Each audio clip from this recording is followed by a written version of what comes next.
Welcome to Lesson 5. During this lesson, you're going to be learning how to determine who the East player is, breaking the wall, the deal, racking the tiles, and the initial tile setup. We're going to start out this lesson by determining who the East player is. And the East player is the player that begins the game. So let's go ahead and start by rolling the dice. Now I have thrown a 9. The next player will roll the dice in a counterclockwise motion. So player 2, who is to my right, will roll the dice as well. And then it will continue around the table, again in a counterclockwise motion or to the right. And the next player will roll, and then the next player will roll.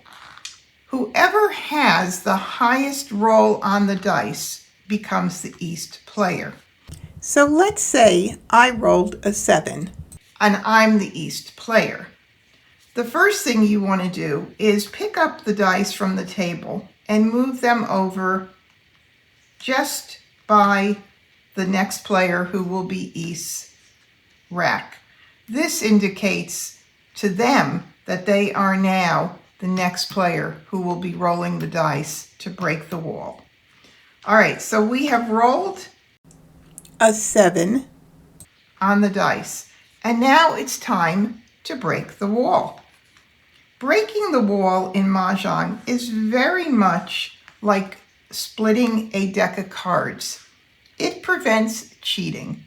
And I'm not going to go over how one cheats in Mahjong, but trust me when I say that cheating does go on in almost every game, including Mahjong. So this breaking the wall does prevent that, as I said, just as it's done in cards. Now, what I'm going to do now that I have pushed out my entire wall is I am going to count out 7 tiles, including the top and bottom tiers here. And I'm going to show you several ways to do this break, and then you will eventually adapt to your own style of breaking the wall. 2, 4, 6, 7. There is the break in the wall, and these are the tiles that we pull back and hold. Now, if you hold the tiles with a little bit of light pressure on both ends, they will easily move. If you grab the tiles like this, the chances are they're going to collapse on you. So make sure that that doesn't happen, because then it's going to be challenging getting them right in the same order from where they came. All right, so hold them like this, a little bit of pressure, and pull them back. That's one way to do the break. Another way to do the break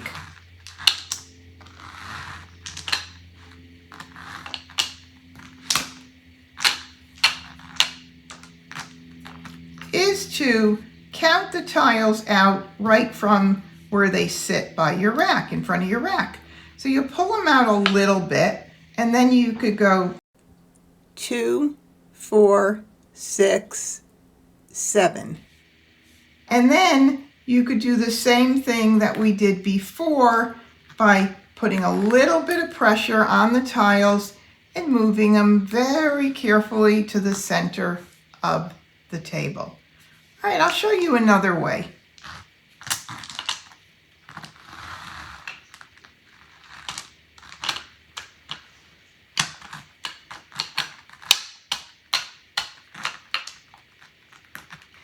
All right, so the same thing would apply if you wanted to push them out.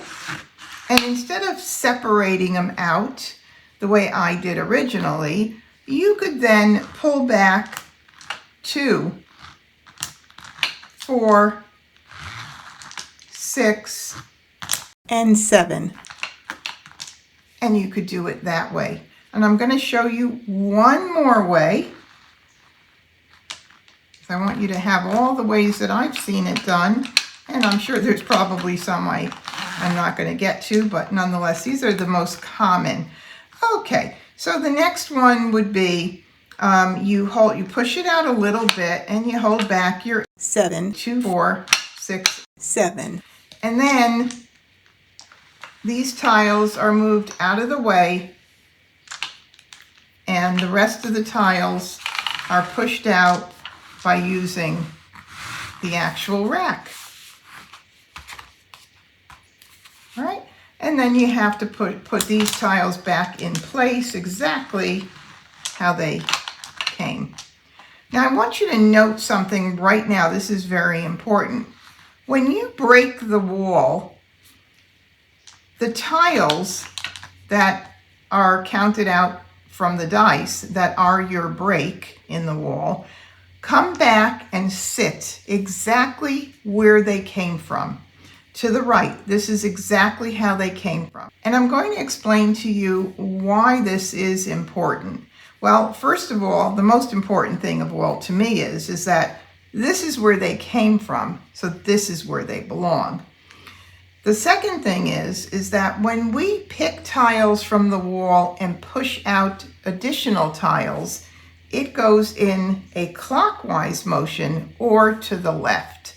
So we pick to the right in Mahjong and we push out the wall tiles to the left. With this opening here, it's a nice little lead-in to remind us of which way we're going to be pushing the walls. Okay, so that is the reason why it is important to leave the tiles right where they are. When you start playing with other players, you're going to start to see that there are a lot of things that are done differently because people were taught differently. Maybe they weren't taught the right way or they weren't taught at all and they've learned it themselves. Regardless of what it is, we can't change how everybody else does things, but you can learn the right way and you could do it the right way. So if you are to see somebody's tiles sitting here or sitting here, you'll know that it's supposed to be done this way.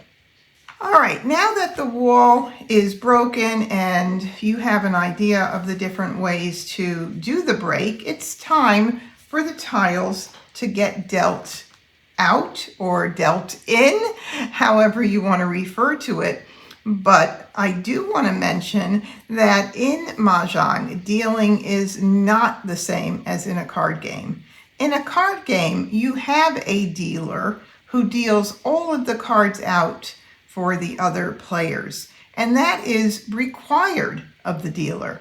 In Mahjong, the dealer is the individual player.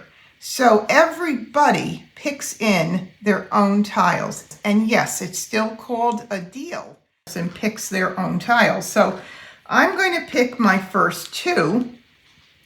And let me show you that again. First two. They are picked in groupings of 4 tiles, 2 from the top and 2 from the bottom. We pick tiles during the game counterclockwise to the right, and it's the same way when the deal is done. The next player will pick their 4 tiles, and the next player will pick their 4, and it continues around. When it gets back to the East player, who is the starting player for not only starting the deal, but for discarding their first tile, East will then take another set of 4 tiles. All right, now we've run out of wall tiles on the table. So how do we push them out? We push them out to the left. And to the left is clockwise. All right, now the next player will take their tiles, and now we continue on until we get back to East again. Now East will take another set of 4, and it will continue around until we get back to East again. And now East has 3 sets of 4 for a total of 12 tiles. East has the advantage of having 1 more tile to start with than the others, and this was mentioned in the previous lesson. So for East to pick those 2 tiles, the way it is done is they take the first and the third tiles. I'm going to show you, everybody always says, well, why do they do it that way? And most often you're going to hear, because that's the way it's done. But I'm going to show you why it's done that way, and it's pretty much a shortcut. So hang on, and I want to go ahead and deal out the rest of the tiles to everybody else, and then I'm going to go back and repeat that so you could see why East takes the first and third tiles. Okay, so now the next player to the right takes their 13th tile from the first available, which was on the bottom, and the next, and the next. All right, now we have 14 tiles for East, 13 for each of the other players. All right, now if we reverse that and start out again, if East were to take 1 tile and this player take the second tile, the next tile for their 13th, and the next player takes their next tile for 13, and finally this tile, the next tile for East to take is the top one here, which actually ends up being the first and third tile. All right, so that's why that is done like that. It's just a little bit of a shortcut.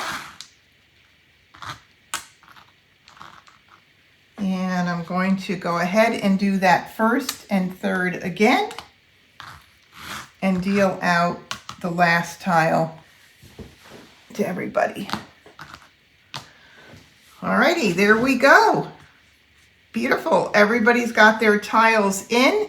And before we move on, I want to mention that before the tiles are put up on everybody's rack, it is important that all players verify that they have the correct number of tiles. And this is why we leave them in the groupings on the top of our card until that is done.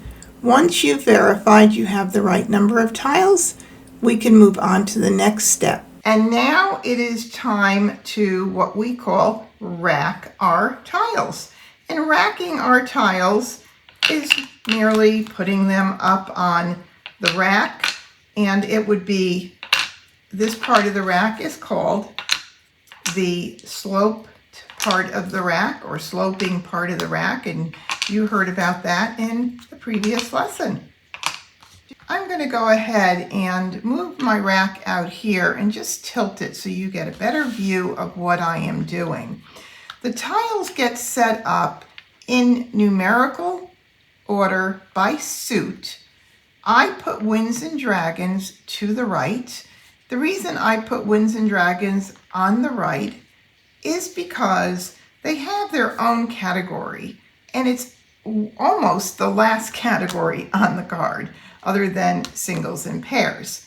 So I'm going to go ahead and set this up in numerical order and put my Winds and Dragons on the right, and I put my jokers on the left at the beginning of all of my tiles.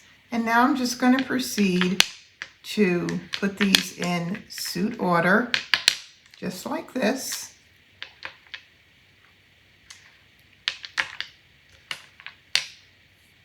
Okay, so here we have our BAMs in numerical order, the cracks, the dots, the winds, and the dragons, or dragons and winds. If I had flowers after the deal, I would have put those flowers at the beginning of the suit tiles and the winds and dragons.